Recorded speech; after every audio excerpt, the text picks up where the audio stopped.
ಕರ್ನಾಟಕದಲ್ಲಿ ಜನಸಂಖ್ಯೆಗೆ ಅನುಗುಣವಾಗಿ ನಾವು ಉಳಿಯೋದಕ್ಕೆ ನಾವು ಚೆನ್ನಾಗಿ ಉಸಿರಾಡಿಕೊಂಡು ಆರೋಗ್ಯವಾಗಿ ಇರೋದಕ್ಕೆ ಬೇಕಾದಷ್ಟು ಅರಣ್ಯ ಪ್ರದೇಶ ಇದೆಯಾ? ಖಂಡಿತ ನಮ್ಮ ಜನಸಂಖ್ಯೆ ಇವಾಗೇನು 6.5 ಕೋಟಿ 7 ಕೋಟಿ ಅಂತ ಹೇಳ್ತಾ ಇದ್ದಾರೆ. ಅದಕ್ಕೆ ಅನುಗುಣವಾಗಿ ನಮ್ಮ ಅರಣ್ಯ ಪ್ರದೇಶ ಇಲ್ಲ. ಅರಣ್ಯ ಪ್ರದೇಶ ಹೆಚ್ಚು ಮಾಡಕ್ಕೆ ಪ್ರಯತ್ನ ಪಡೋದು ಒಂದು ಬಹಳ ಕಷ್ಟಕರವಾದ ಕೆಲಸ. ಎಷ್ಟು ಡಿಫರೆನ್ಸ್ ಇರಬಹುದು? ನನ್ನ ಪ್ರಕಾರ ನಮ್ಗೆ ಇನ್ನೂ ಒಂದು ನಮ್ಮ ಭೌಗೋಳಿಕ ಪ್ರದೇಶದ ಇನ್ನೂ ಒಂದು 10% ನಾವು ಅರಣ್ಯವನ್ನ ಹೆಚ್ಚು ಮಾಡಬೇಕು. ಈಗ ಒಂದು 20% ಅಂತ ಹೇಳ್ತಾರೆ. ನಮಗೆ 30-35% ಆದ್ರೂ ನಮ್ಮ ಕರ್ನಾಟಕದಲ್ಲಿ ಅರಣ್ಯ ಪ್ರದೇಶ ಬೇಕು. ನಮ್ಗೆ ಅರಣ್ಯ ಅಂದ ತಕ್ಷಣ ಬರೀ ಕೇವಲ ಕಾಡಿರುವಂತ ಮರಗಿಡಗಳು ಇರುವಂತಹ ಅರಣ್ಯ ಅಲ್ಲ. ಹುಲ್ಲುಗಾವಲು, ನೈಸರ್ಗಿಕ ಹುಲ್ಲುಗಾವಲುಗಳು ಬೇಕು, ನದಿಗಳು ಬೇಕು, ಕೆರೆಗಳು ಬೇಕು, ತೊರೆಗಳು ಬೇಕು, ಹಳ್ಳಗಳು ಬೇಕು, ಕಟ್ಟೆಗಳು ಬೇಕು, ಇದೆಲ್ಲ ಬೇಕು ನಮಗೆ. ಈ ಆವಾಸ ಸ್ಥಾನಗಳು ವಿವಿಧ ರೀತಿಯಲ್ಲಿ ಆವಾಸ ಸ್ಥಾನಗಳಿದಾವೆ. ಇವಾಗ ಹುಲ್ಲುಗಾವಲು ಸಹ ಸಾಕಷ್ಟು ನೀರನ್ನ ಇಟ್ಕೊಳ್ಳುತ್ತೆ. ಕಾಡಿನಷ್ಟೇ ಅರಣ್ಯದಷ್ಟೇ ಹುಲ್ಲುಗಾವಲುಗಳು ನೀರಿನ ಸಂರಕ್ಷಣೆ ಮಾಡೋದ್ರಲ್ಲಿ ಬಹಳ ಮುಖ್ಯವಾದ ಪಾತ್ರವನ್ನು ವಹಿಸುತ್ತೆ. ಆ ಹುಲ್ಲುಗಾವಲಲ್ಲಿ ಇರುವಂತಹ ವನ್ಯಜೀವಿಗಳೇ ಬೇರೆ ಇರುತ್ತೆ. ಹಾಗಾಗಿ ನಾವು ಆವಾಸ ಸ್ಥಾನ ಅಥವಾ ನೈಸರ್ಗಿಕ ಆವಾಸ ಸ್ಥಾನ ಉಳಿಸ್ಬೇಕು ಅಂದ್ರೆ ಎಲ್ಲ ತರ ಆವಾಸ ಸ್ಥಾನ ಉಳಿಸ್ಬೇಕು.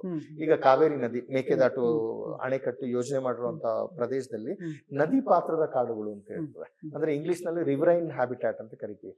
ಆ ನದಿ ಬದಿಯಲ್ಲಿ ಬೆಳೆಯುವಂತಹ ಮರಗಿಡಗಳೇ ಬೇರೆ. ನಮ್ಮ ದೇಶದಲ್ಲಿ ಅತಿ ಸುಂದರವಾದ, ಅತಿ ವಿಸ್ತಾರವಾದ ನದಿ ಪಾತ್ರದ ಕಾಡುಗಳು ನನಗ್ ಗೊತ್ತಿರೋಂಗೆ ನಮ್ಮ ಕಾವೇರಿ ವನ್ಯಜೀವಿ ಧಾಮದಲ್ಲೇ ಇರೋದು. ಈ ಮೇಕೆದಾಟು ಯೋಜನೆ ಬಂದ್ರೆ ಆ ನದಿ ಪಾತ್ರದ ಕಾಡುಗಳು ಸಂಪೂರ್ಣ ಮುಳುಗೋಗುತ್ತೆ. ಆ ವಿಶಿಷ್ಟವಾದ ಒಂದು ಆವಾಸ ಸ್ಥಾನವನ್ನ ನಾವು ಕಳ್ಕೊಳ್ತೀವಿ. ಎಷ್ಟು ಮರ ಕಡಿಬೇಕಾಗ್ಬೋದು ಮೇಕೆದಾಟು ಮಾಡಿದ್ರೆ? ಬಂದ್ರೆ ಸುಮಾರು ಒಂದು 15 ಲಕ್ಷ ಮರ ಹೋಗುತ್ತೆ. ಇನ್ನೇನೇನ್ ಹಾನಿ ಆಗುತ್ತೆ ಪರಿಸರಕ್ಕೆ? ಪರಿಸರಕ್ಕೆ ಹಾನಿ ಅಂತೂ ನಾವು ಯೋಚನೆ ಮಾಡಿದಷ್ಟು ಹಾನಿ ಆಗುತ್ತೆ. ನಾನು ಮುಂಚೆ ಹೇಳಿದಾಗೆ ಆನೆಗಳ ಸಂಪೂರ್ಣ ಆವಾಸ ಸ್ಥಾನ ಹೋಗುತ್ತೆ, ಹುಲಿಗಳ ಆವಾಸ ಸ್ಥಾನ ಹೋಗುತ್ತೆ.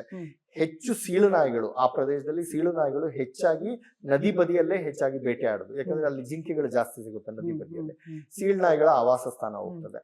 ಅದಕ್ಕಿಂತ ಮುಖ್ಯವಾಗಿ ನಮ್ಮ ದೇಶದಲ್ಲಿ 3 ಸ್ಥಳದಲ್ಲಿ ಸಿಕ್ಕುವಂತ ಒಂದು ಪ್ರಾಣಿ ಇದೆ ಅಲ್ಲಿ, ಬೆಟ್ಟಳಿಲು ಅಂತ ಕರಿತೀವಿ. ಅದಕ್ಕೆ ಇಂಗ್ಲಿಷ್ ನಲ್ಲಿ ಗ್ರಿಸಿಲ್ ಜೈಂಟ್ ಸ್ಕ್ವಿರಿಲ್ ಅಂತ ಕರೀತಾರೆ. ಕರ್ನಾಟಕದಲ್ಲಿ ಬೆಟ್ಟಳಿಲು ಸಿಕ್ಕುವಂತಹ ಏಕೈಕ ಸ್ಥಾನ ಅಂದ್ರೆ ನಮ್ಮ ಸಂಗಮ ಮುತ್ತತ್ತಿ, ಅಂದ್ರೆ ಮೇಕೆದಾಟು ಯೋಜನೆ ಆಗಿರುವಂತ ಪ್ರದೇಶದಲ್ಲಿ ಮಾತ್ರ ಸಿಗುತ್ತೆ ಬೆಟ್ಟಳಿಲು. ಅದು ಬಿಟ್ರೆ ತಮಿಳ್ನಾಡು 1-2 ಭಾಗ, ಕೇರಳದಲ್ಲಿ ಒಂದು ಕಾಡಿನಲ್ಲಿ ಮಾತ್ರ ಸಿಕ್ಕುವಂತ ಬೆಟ್ಟಳಿಲು ಪ್ರಭೇದ ಇದು. ಹಾಗಾಗಿ ಆ ಬೆಟ್ಟಳಿನ ಆವಾಸ ಸ್ಥಾನ ಸಂಪೂರ್ಣವಾಗಿ ನಾಶ ಆಗುತ್ತೆ ಮೇಕೆದಾಟು ಬಂದು. ನಾವ್ ಏನಪ್ಪಾ ಒಂದು ಅಳಿಲು ಜಾತಿ ತಾನೇ ಹೋಗ್ಲಿ ಅಂತ ಯೋಚನೆ ಮಾಡ್ಬೋದು. ಆದ್ರೆ ಅಳಿಲಿಗೂ ಸಹ ಬಹಳ ಮುಖ್ಯವಾದ ಪಾರಿಸರಿಕ ಸ್ಥಾನ ಇರುತ್ತೆ. ಆ ಎಲ್ಲ ಪ್ರಾಣಿಗಳ ಆವಾಸ ಸ್ಥಾನ ಹೋಗುತ್ತೆ. ಮುಖ್ಯವಾಗಿ ನದಿ ಪಾತ್ರದ ಕಾಡುಗಳು ನಾನು ಹೇಳಿದಾಗ ಅದು ಹೋಗುತ್ತೆ. ಅದು ಹೋದ ತಕ್ಷಣ ಏನಾಗುತ್ತೆ ಅಂದ್ರೆ ಮಾನವನ ಮೇಲೆ ಪರಿಣಾಮ ಬೀರ್ಲಿಕ್ಕೆ ಪ್ರಾರಂಭ ಆಗುತ್ತೆ. ಅಲ್ಲಿ ಆನೆ ಮಾನವ ಸಂಘರ್ಷ ಅಂತೂ ಅತಿರೇಕಕ್ಕೆ ಹೋಗುತ್ತೆ ನೋಡಿ, ಅತಿರೇಕಕ್ಕೆ ಹೋಗುತ್ತೆ. ಆಮೇಲೆ ನಾವೇ ಹೇಳ್ತೀವಿ, ಅಯ್ಯೋ ಆನೆಗಳು ನಮ್ ತೋಟಕ್ಕೆ ಬರ್ತಾ ಇದೆ, ಹಿಡೀರಿ ಅದನ್ನ ಅಂತ ಅದೇ ರಾಜಕಾರಣಿಗಳು ಹೇಳ್ತಾರೆ. ಸರ್, ಕೊನೆಯದಾಗಿ ಈ ಕಾಡುಗಳಲ್ಲಿ ಕರ್ನಾಟಕದಲ್ಲಿ ಇನ್ನೂ ದಟ್ಟವಾದ ಕಾಡುಗಳು ಬೇಕಾದಷ್ಟು ಭಾಗಗಳಲ್ಲಿ ಇದಾವೆ ಅಂತ ಅನ್ಕೋತೀನಿ. ಮನುಷ್ಯರು, ಕಾಡು ಒಳಗೆ ವಾಸ ಮಾಡುವಂತಹ ಮನುಷ್ಯರು ಇದ್ದಾರಾ ಈಗಲೂ? ಕರ್ನಾಟಕದಲ್ಲಿ ಇದ್ದಾರೆ, ಆದ್ರೆ ಅವರು ನಾವ್ ಅಂದ್ಕೊಂಡ ತರ ಜೀವನ ಶೈಲಿ ಇಲ್ಲ. ಈಗ ಬಿಳಿಗಿರಿ ರಂಗನ ಬೆಟ್ಟ, ನಾಗರಹೊಳೆ, ಬಂಡೀಪುರದಲ್ಲಿ ಯಾರು ಇಲ್ಲ.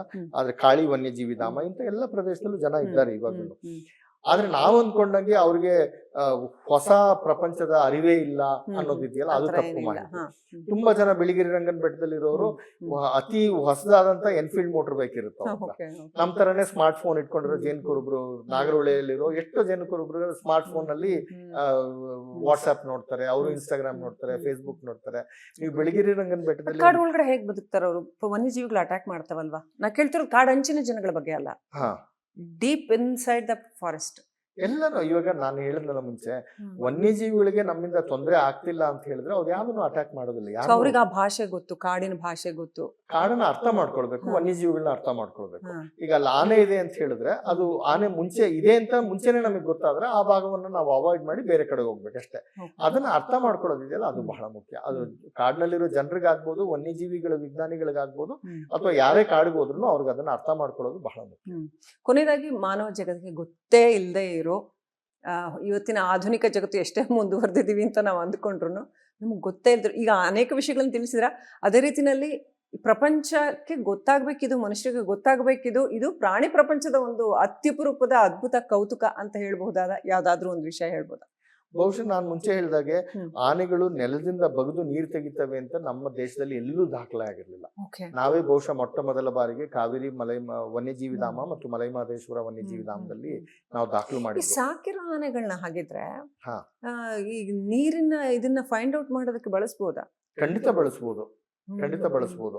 ಅದನ್ನ ನಾವು ಯೋಚನೆ ಮಾಡಿಲ್ಲ ನೋಡಿ, ಹೌದು. ಅದನ್ನ ಇಲ್ಲಿ ತನಕ ಯಾರು ಯೋಚನೆ ಮಾಡಿಲ್ಲ. ಹ್ಮ್. ಆದ್ರೆ ನನ್ನ ಪ್ರಕಾರ ಅದನ್ನ ಅಷ್ಟು ವಾಣಿಜ್ಯೀಕರಣ ಮಾಡೋದು ಒಳ್ಳೆದಲ್ಲ. ಉತ್ತಮ ಅಲ್ಲ, ಒಳ್ಳೇದಲ್ಲ. ಹ್ಮ್. ಮತ್ತೆ ನೀವು ಕೇಳಿದ್ರಲ್ಲ ಯಾವ್ದು ಬಹುಶಃ ಅತಿ ಕೌತುಕವಾದ ವಿಚಾರ ಅಂತ, ಕೆಲವು ವಿಚಾರಗಳು ನಿಗೂಢವಾಗಿರೋದೇ ಒಳ್ಳೇದು ನನ್ನ ಪ್ರಕಾರ.